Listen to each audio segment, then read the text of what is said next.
কারো এমন অন্ধভক্ত হইয়া কেউ কারোর সাথে খারাপ আচরণ করেন না। এটার ভয়াবহতা সম্পর্কে আপনাদের হয়তো ধারণা নাই, যার কারণে আপনারা এগুলা করেন। এগুলা করেন না। যারা অপবিশ্বাস বুবলির হইয়া অন্যের কমেন্ট বক্সে বদলা দিতেছেন, আপনি করে অপবিশ্বাস বুবলি কয় টিয়া করে দেয়? হ্যাঁ, টিয়া পয়সা দেয় কিছু না, কি হুদা কামে আপনাকে কাম কাজ নাই দেখা হ্যাঁ গো হইয়া ফিরি ফিরি বদলা দিতেছেন। হ্যাঁ, মানে আপনারা মানুষের শান্তি দিবেন না তো। আমি অসুস্থ, আমার গলা ব্যথা, ঠান্ডা লাগছে, আমি ভিডিও বানাইতে পারতেছি না। এমনি আমার বেড়া মার্কা একটা গলা, এর মধ্যে আমি গলা ভাঙ্গি আরও অবস্থা খারাপ। তাও আপনারা আমার এই অবস্থা ভিডিও বানাইতে বাধ্য করলেন।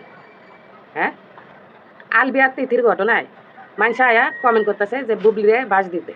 এর লাগে আমি একটা ভিডিও বানাইছি, বানিয়ে কইছি যে এত বাস দেওয়ার দরকার না, মানে আমি বোঝানোর লেগে সুন্দর করে ভিডিওটা বানাইছি।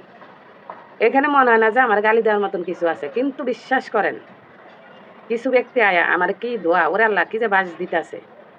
কেউ কেউ কইতাছে আমি বুবলির পক্ষ নিছি, আমি নোয়াখালী, এর লাগে আমি বুবলির পক্ষ নিছি, অথচ আমার বাড়ি নোয়াখালী না, ভোলা।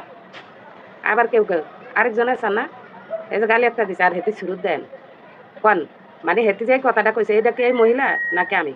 আমারে দেখে মনে হয় যে আমি এরকম, নাকি আরে দেখে মনে হয় এ দেন কি গালিটা দিছে দেখছেন। মানে 250-র উপরে কমেন্ট পড়ছে, এর ভিতরে 50-60 জন হয়তো নেগেটিভ কমেন্টগুলো করছে, আরও কমও হইতে পারে। সবাই পজিটিভ কমেন্টগুলো করছে। ভিডিওটা পজিটিভভাবে নেওয়ারই ভিডিও, আমি নেগেটিভ কথা মনে হয় না কইছি। কিন্তু হেরা এমন আন্দা ভক্ত, ভক্ত না বৎক, এই আন্দা ভক্তরা আমার গালি লাইতেছে কোন চাই। আবার একজন আবার কইতেছে যে আমিও বলে পরকিয়াকারী। উমা গো, আমি বলে আরেকজনের সংসার ভাঙছি।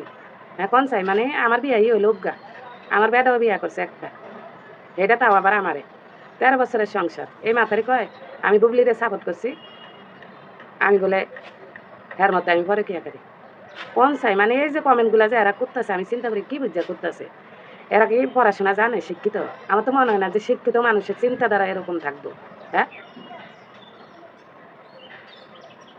কি একটা অবস্থা দেন, মা একজন একজন কথা একটা কয়ে লাইলি কি বড় হয়ে গেল? কথা তো আমরাও জানি, এমন তো না যে আমরা লেদা আমরা কথা জানি না। হ্যাঁ, কিন্তু কোন জায়গায় কি কথা কইতে হইবে এটি তো হিসাব করে কইতে হইব। কথা একটা কয়ে লাইলি নিজেরা বড় মনে করে হালাইতেছে।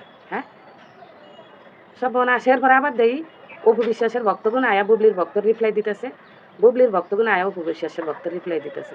মানে কি দরকার? আমি আপনাকে কইলাম যে এগো ভক্ত আঙ্গো কোনো লাভ নাই, এগুলো লেসুলাসুলি করেন না, নিজের খায়া মানে অন্যের লেগে হুদা ফিরি ফিরি বদলা দিতেছেন। কারণটা কি? হারা আঙ্গুরে চিনেও না, জানেও না, কিচ্ছু না, এগুলো আঙ্গো কোনো সম্পর্ক নাই।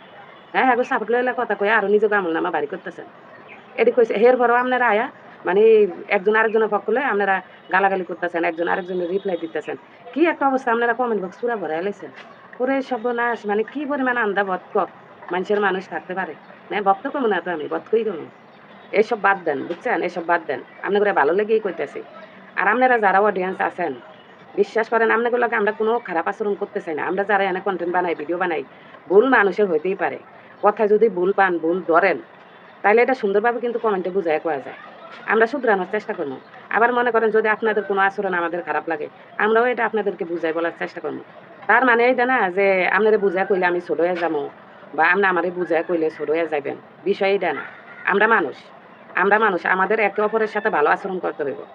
দেখেন, আপনারা কেউ আমাদের চিনেন না, আমিও কিন্তু আপনাদেরকে চিনি না। আপনারা ভিডিও দেখেন, ভিডিওর মাধ্যমে আমাদের চিনেন, আবার কমেন্টের মাধ্যমে আমি আপনাদের চিনি। আপনাদের লগে আমার একটা সুসম্পর্ক থাকা উচিত। আপনার কাছে আমার ভালো লাগতে হবে এমন কোনো কথা নাই, আমার কাছেও আপনার ভালো লাগতে হবে এমন কোনো কথা নাই। কাউরে কেউ ভালো না লাগলে হ্যাঁ হ্যাঁ স্কিপ করতে পারেন, কিন্তু অযথা আইসা যে একটা গালি দিয়া বন দিয়া নিজেরা বড় মনে করেন, হ্যাঁ এটা খুবই দুঃখজনক, এগুলা করেন না। আমার একটা মুখের কথায় যদি আপনি কষ্ট পান, আল্লাহ না করুক আপনি দুনিয়া ছেড়ে চলে গেলেন, আমার প্রতি কষ্টটা রয়েই গেল। আমি একটা আলেম হয়ে গেলেও আমার জান্নাতটা হারাম হয়ে যাবে, জানেন? আমাদের এই মুখের কারণেই কিন্তু আমরা বেশিরভাগ মানুষ জাহান্নামে যাবো। অর্থাৎ কেউ কোয়ার আগে একটু সাবধানে কইেন, ওই দুনিয়া চিন্তা করেন, মরার চিন্তা মাথায় নেন, আই না মানুষের কথা কেন, কথা কইলে অনেক কথা বলা যায়। আপনি কথা জানেন, আমি কি জানি না? হিসাব করে কথা কইতে হইব আঙ্গ, এগুলা কইরেন না মানুষের সাথে। এদের ভক্ত হয়ে আমাদের কোনো লাভ নাই, বরং লস। এদেরকে নিয়ে আপনারা চুলাচুলি কাজে কামড়া কামড়ি এটি করেন না, অযথা কেন করতে যাবেন? হ্যাঁ, হেরা আম করে চিনে, হেরা কে আম করে ভাবে চিন্তা করে, আমরা অযথা হ্যাঁ করে কাজ করে একজন আরেকজনের লগে সম্পর্ক নষ্ট করতেছি, মানুষের মনে কষ্ট দিতেছি। এগুলা কোনো মানে হয়? সুস্থ মানুষের কাজ এগুলা? হ্যাঁ, শিক্ষিত জ্ঞানী মানুষের কাজ এগুলা? এটি কোন ধরনের কথা? যাই হোক, সর্বশেষ সামনে করে আবারও কইতাছি, কারো এমন অন্ধভক্ত হইয়া কেউ কারোর সাথে খারাপ আচরণ করেন না। এটার ভয়াবহতা সম্পর্কে আপনাদের হয়তো ধারণা নাই, যার কারণে আপনারা এগুলা করেন। এগুলা করেন না, এগুলা থেকে বাইর হয়ে আসেন, বাইর হয়ে আসেন।